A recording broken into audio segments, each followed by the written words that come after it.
සතියට වදනක් ධර්මිෂ්ඨකම උදෙසා පීඩා විඳීම ස්වර්ග රාජ්‍යයට මඟ පාදයි. සෞදර් සැක්පූනන් විසින් 2025 ජූනි 22. ධර්මිෂ්ඨකම නිසා පීඩා විඳ අය ආශිර්වාද ලද්දෝය. මක්නිසාද ස්වර්ග රාජ්‍ය ඔවුන්ගේය.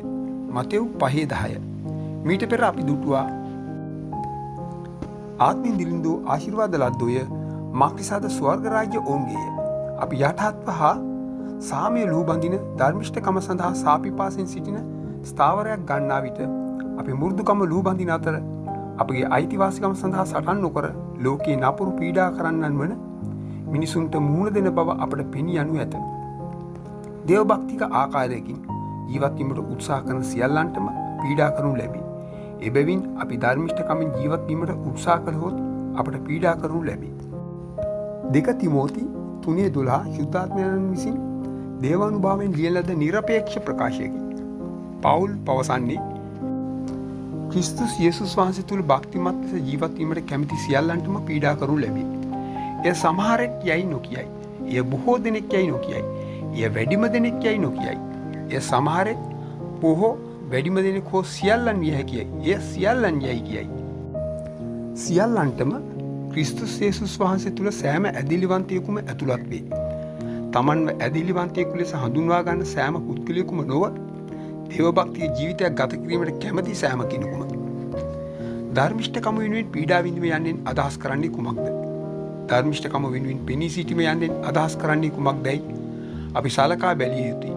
එහි තේරුම ඔබේ රැකියා ස්ථානයේ හෝ යම් අවස්ථාවකදී ඔබ මම ඒ වැරද්ද කරන්නේ නැහැ කියා පවසන බවයි.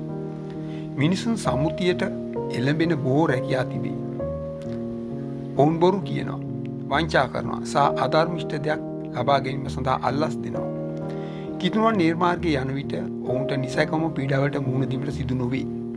නමුත් ඔවුන් ඒ මාර්ගයේ යාම ප්‍රතික්ෂේප කළහොත්, ඔවුන් අල්ලසක් ගැනීම ප්‍රතික්ෂේප කළහොත් හෝ අධර්මිෂ්ඨ දෙයක් කිරීම ප්‍රතික්ෂේප කළහොත් එම අල්ලසෙන් කොටසක් හෝ යමක් අවශ්‍ය වන ඉහළින් සිටින උසස් නිලධාරීන්ගෙන් ඔවුන්ට තර්ජන එල්ල විය හැකිය. මේ වගේ අවස්ථා බොහෝමයක්ම තිබෙනවා. ඔබ අවංකකම වෙනුවෙන් පෙනී සිටින විට ඔබට ඔබේ රැකියාව අහිමි විය හැකිය. නැතහොත් ඔබේ ප්‍රධානීන්ගේ අප්‍රසාදය ලැබිය හැකියි. නමුත් ස්වර්ග රාජ්‍ය ඔබට අයත් වේ. එම ක්‍රියාවලියේදී ඔබට භූමික දෙයක් අහිමි විය හැකිය. සමහර විට තනතුරක්, සමහර විට යම් උසස් වීමක්. නමුත් ඔබට ඒ වෙනුවට ස්වර්ගීය දෙයක් ලැබෙනු ඇත. ඒක වටිනවද? පුද්ගලිකුට යම් අවස්ථාවකදී ඇතුළීමට අවසරය හෝ රැකියාවක් ලබා ගැනීමට බොරුවක් කීම සුදුසුද? එය යෝග්‍ය නොවේ. එය ක්‍රිස්තියානි කෙනෙකුට නොවටිනා ක්‍රියාවකි. ඔහු එය නොකර සිටීම වඩාත් හොඳය. මන්ද ඔහු දේව කැමැත්තෙන් ඉවතට යනු ඇත. ඔබ බොරුවක් කීම තුළින් යම් අවස්ථාවක ප්‍රවේශයක් ලබා ගතහොත් එතනදී දිව්‍යන් වහන්සේ ඔබට මඟ පෙන්වුවේ නැති බවට ඔබට ඉතා පහසුවෙන් සාතික කරගත හැකිය. ඔබ යම් තීරණාත්මක ස්ථානයකට පැමිණි විට යක්ෂයා ඔබට පවසන්නේ බොරුවක් කියන්න. මන්ද බොරුව සර්වබලධාරී. ඒට ඕනෑ දෙයක් ඔබට ලබා දිය හැකියි. එවිට ශුද්ධාත්මයන් පවසන්නේ නැහැ, එය බොරුවක්. දිව්‍යන් වහන්සේ සර්වබලධාරී. බොරුවක් කීම ඔබට යමක් ලබා ගැනීමට ඇති බලවත්ම මාර්ගය නොවේ. දිව්‍යන් වහන්සේ වෙනුවෙන් නැගී සිටින්න. ඔබ ලබා ගන්නවට උන්වහන්සේ කැමති දේ ලබා දීමට දිව්‍යන් වහන්සේට හැකිය. එවිට ඔබට දැනගන්න පුළුවන් ඔබ ලබාගත් යුතු දිව්‍යන් වහන්සේ ඔබට දෙන බව. මම නාවික හමුදාවේ සේවය කළ කාලේ මාගේ ජේෂ්ඨ නිලධාරීන් ඉදිරියේ නැගී සිට මට සමා වෙන්න. සර්, මට ඒක කරන්න බෑ.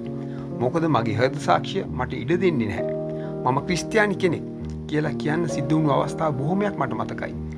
ඒක හමුදාවේදී කියන්න හරිම අවදානම්. භයානක දෙයක්. ලෞකික රැකියාවකදී එහෙම කිව්වොත් ඔයාව සේවයෙන් පහ කරලා රස්සාවෙන් එළියට දානවා. නමුත් හමුදාවේදී එහෙම කිව්වම ඔයාව යුද අධිකරණයට ඉදිරිපත් කිරීමේ අවදානමක් තියෙනවා. ඒ කියන්නේ උසාවියකට ඉදිරිපත් කරලා හිරේ දාන්න පුළුවන්. මොකද හමුදාවේ නියෝගවලට කීකරු නොවීම හරිම බරපතල දෙයක්. එහෙම සිද්ධ වුණු අවස්ථා ගණනාවක් මට මතකයි. දිව්‍යන් වහන්සේ මාව බලාගනී කියලා මට විශ්වාස කරන්න සිද්ධ වුණා. මගේ හෘද සාක්ෂියට පටහැනි දෙයක් කරන්න කියලා ඔවුන් මගෙන් ඉල්ලුවොත් මම කියනවා සමා වෙන්න සර්. මම ක්‍රිස්තියානි කෙනෙක්. මට ඒක කරන්න බෑ. නිලධාරියා කොච්චර ජේෂ්ඨ වුණත් කමක් නැහැ. ඒ කාරණා නිසා මට යම් ආකාරයකින් දුක් විඳින්නට වීම විය හැකියි. ඒ කියන්නේ අනදිල නිලධාරියා මට උසස් වීමක් සඳහා හොඳ නිර්දේශයක් ලබා නොදෙන බවයි. වතාවක් පැය භාගයක් ඇතුළත මාව වෙන තනතුරකට මාරු කළා. එහිදී මට අපහසුතාවයක් විඳීමට හැකි වුණා. නමුත් ඒකට කමක් නැහැ. ඔබට මේ කිසිසේත්ම පීඩාවක් ලෙස හැඳින්විය නොහැක. මේවා මුල් කිතුණුවන් කාදමු සිංහයන් හා සසඳන විට කුඩා මතුරු දෂ්ට කිරීම වැනිය. නමුත් මුල් කිතුණුවන්ද මේවාට මුහුණ දුන්හ. දෙවන් වහන්සේ ඔබව මෙයින් පරීක්ෂා කරනු ඇත. දෙවන් වහන්සේ මාව විවිධ කාලවලදී පරීක්ෂා කර ඇති බව මම දනිමි. එම ස්ථානවල මම එම පරීක්ෂණයන් අසමත් වූවා නම් මම අද සිටින තැන නොසිටින බවත් දෙවන් වහන්සේ මට දී ඇති සේවය මට නොලැබෙන බවත් මම විශ්වාස කරමි. ඔබ අවංකව සිටියා නම් සහ ධර්මිෂ්ඨකම වෙනුවෙන් සමහර ස්ථානවල භූමිකා පාඩුව විඳීමට කැමති වූවා නම් සමහර විට ඔබට දේව සේවයක් තිබිය හැකිව තිබුණි. ස්වර්ග රාජ්‍ය යම් දුරකට ඔබේ වන්නට ඉඩ තිබුණි. නමුත් ඔබට ඉන් කොටසක් අහිමි විය. අතීතය ගැන ඔබට කිසිවක් කළ නොහැක. ඔබ අහිමි කරගත් දේ නැති වී ගොස් ඇති අතර ඔබට එය නැවත ලබා ගත නොහැක. නමුත් ඔබට අනාගතය ගැන යමක් කළ හැකිය. ස්වාමිනී අඩුම තරමින් ඉදිරි දිනවලදී මම ධර්මිෂ්ඨ හා අවංක දේ වෙනුවෙන් නැගී සිටීමට කැමැති යයි පවසන්න. කිතුණුවෙකු කිසිදු ශ්‍රේෂ්ඨයක වංක විය යුතු නැත. කිතුණුවෙකු කිසිදු ආකාරයක ලාභයක් සඳහා බොරුවක් පැවසීම හෝ වංචා කිරීම නොකළ යුතුය. දෙවන් වහන්සේ ඔවුන්ට වඩා විශාල සේවයක් කිරීමට හැකිවන පරිදි ධර්මිෂ්ඨව සිටින අය සොයමින් සිටී.